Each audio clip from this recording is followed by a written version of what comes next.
Hey guys, how the heck are you?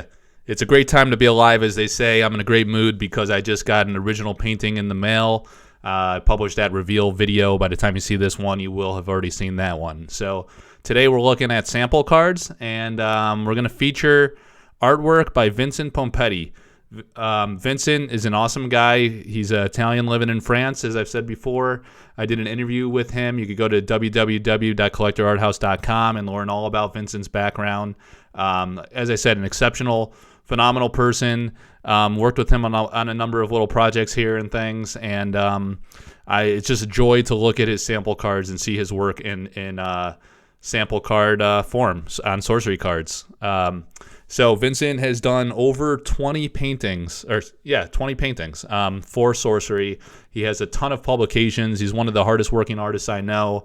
It seems like every time I go on Facebook, he's at some kind of art show or exhibition. And, I'm really grateful. My other friend Vincent in France sent me one of Vincent's books. He got to go to a show and had Vincent paint something within the dust jacket there. So that's really cool. And I cherish that, and I will save that for a long time, forever. All right, so we're gonna look at some of Vincent's cards here. I have them in 3 piles just because I have them sleeved up a little differently. This one here is actually from the pre-con decks, but these are from sample packs, and so I just want to feature some of these. This card is Enlist in sample card form. This has been changed to Call to Arms, so it's a little different. That's some of the beauty. I've talked about this at length, ad nauseum, a lot. There's been a lot of change in the sample cards, from early development sample cards to the alpha versions that we're going to see in the release coming up pretty soon, closer and closer every day, guys. So that's what makes these special. There's been title changes, there's been type line text changes, there's been mechanic changes. The artist stays the same. So it's pretty awesome. Love his artwork, Call to Arms. That's a really cool one. All right, next we have Old Salt Anchorman. That is just a real cool, classic, old school looking card. That's what Sorcery is all about, right? That old school 90s era vibe that makes these cards just look classic or iconic right out of the box. It's alpha. It's special. All right, Teleport. This one's super fun. A quick, silverly flow of ordinary magic. Teleport target minion to any site. So, that's where you get the grid-based gameplay mechanics. You get to the strategery, if that's a word, of moving around the realm. That's where the fun is in Sorcery. You move about the grid. There's a lot of strategic elements to that, and this one is pretty powerful where you can teleport to any site, so you can move anywhere within the realm. And target minion. That's actually pretty damn powerful. And it's an ordinary. I wonder if this one changed. Actually, you're not going to see it on the screen, but I just want to scroll onto the website here. Yeah, so the mana cost here increased from 0 and 1 threshold here to 2 and 2, right? So this was super overpowered in the sample card form, just for like 2 site costs, you can just move any minion anywhere in the realm. You can imagine how powerful that is. So that's a smart move, making this more of a mid-game style card for a little balance. Again, one of the special things. Oh, okay, Kite Archer. This is one of the iconic. It's hard to. One time, someone busted my chops on the Facebook group. Said, "How could something be iconic? You're getting a little carried away. The game's not even out." And I was like, "All right, well." Art just looks iconic sometimes. It looks classic. This game's supposed to be a throwback to the early 90s TCG scene, and that's what it feels like. Even though it's alpha, it's not even out. This is the initial release, and these cards immediately just look super cool. So Kite Archer, you expect this to have range attack. The art matches the mechanic, and here you go, range +2. An exceptional mortal hits and runs. At the end of turn, you may move this archer 1 step to an adjacent site. Oh, so he has movement too. I'll focus on that in another one, how Vincent does a great job of capturing action and movement in his artwork. Accursed Albatross. I think I remember Eric talking about this one fondly. They previewed this one as a foil, I believe, when they were showing off some of the foil videos.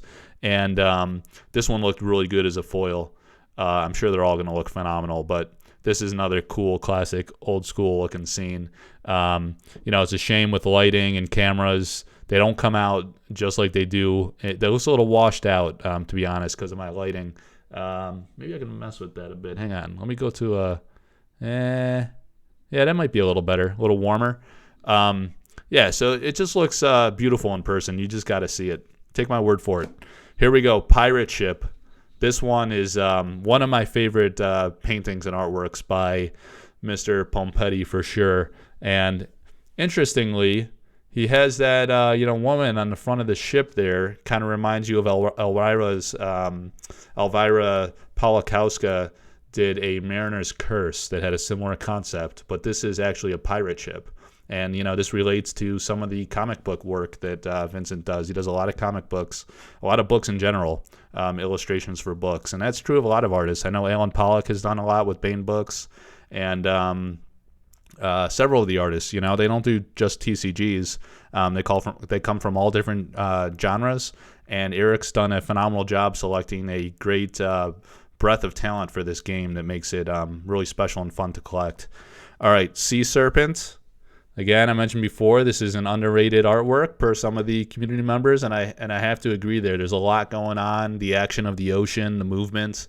This is one that really showcases that. So you have this boat being rocked by the turbulent waters and this sea serpent just whipping it around and stirring up the water, right? And then, again, like when we see these in a full art, we're going to find what's under these boxes. There's some character you could tell by the mountainous crest here and some foliage over there, I guess. Vegetation. I forget if I've seen that one in full art. All right, Sandworm. Another one. Another action shot. This horse leaping, the sandworm kind of whipping around it. So it has Burrowing and Firebound. This is a fire elemental card. And that's pretty cool, too. You get water and you get sand. All right, let's go to the Precon deck card. Oh, look at that. Another Sea Serpent. But this is from the Precon decks.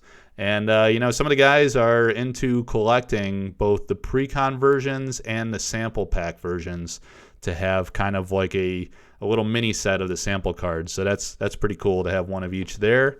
And then these are, same deal from the packs. I just didn't have these in top loaders just yet. So there we go, another Sandworm. We have a couple duplicates here, which is cool. All right. Oh, Dodge Roll, yeah. So this one's really great. You got to go check out the interview I did with Vincent, where he talks about this piece. And I helped him sell the original painting for this one, and it's a beautiful painting. It was really cool to see.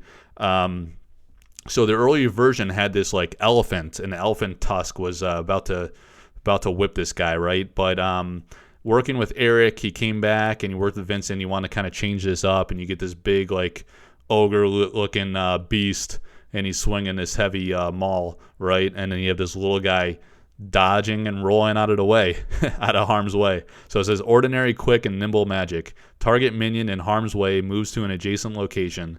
Cancel the attack or spell targeting the minion, right? So minion in harm's way moves to an adjacent location. Perfectly fitting for the artwork. All right, the Azurage Caravan. That's our last card from Vincent.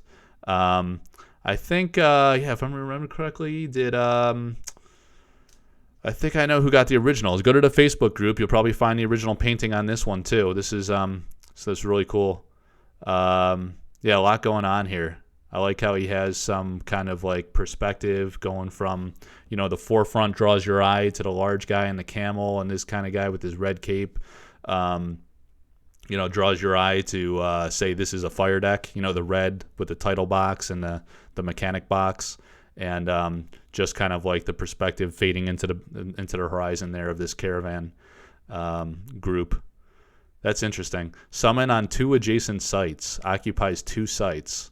Did they change the effect of that one? Again, let me reference the website. I'm sorry you guys can't see this, but yeah, so in the latest version, it is similar casting cost. They reduce. You only need 1 fire threshold for this one.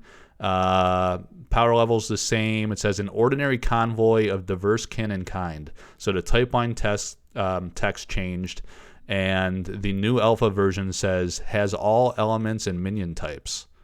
Interesting. Yeah. So that is changed quite a bit. Has all elements and minion types. Interesting. Yeah. So this card can now be parlayed and synergized with other element types or minion types. You know, there's cards that have effects based on the element or the minion type. So that's pretty cool. That gives it a lot more. I guess it makes it less simple. You know, instead of just taking up 2 sites, which might have excuse me, a little less utility, it can now combo and have synergies with other cards. All right, so there you have it, guys. That's a beautiful set of cards from Vincent. Let me know in the comments if you like this concept of feature. I have a lot of sample cards, over 100 sample cards right now in stock. So if you like this idea of going artist by artist and featuring just all of the cards from one artist, I'd be happy to do that. I actually had an idea for some of the MTG artists to compare to some of their earlier MTG work and kind of see how their craft has evolved over the time, looking at some of their early work compared to now some 20, 30 years later for Sorcery. And just looking at, you know, speculating a bit about why Eric may have selected those artists, and just admiring their work, you know, so you get to know them a little better and appreciate what they've done for us over the years through various TCGs. All right, so again, comment if you like this style of video. I'd be happy to do some more of these and budget some time to get that done. And I appreciate if you would like and subscribe and share with your friends. Take care, everybody. See you next time.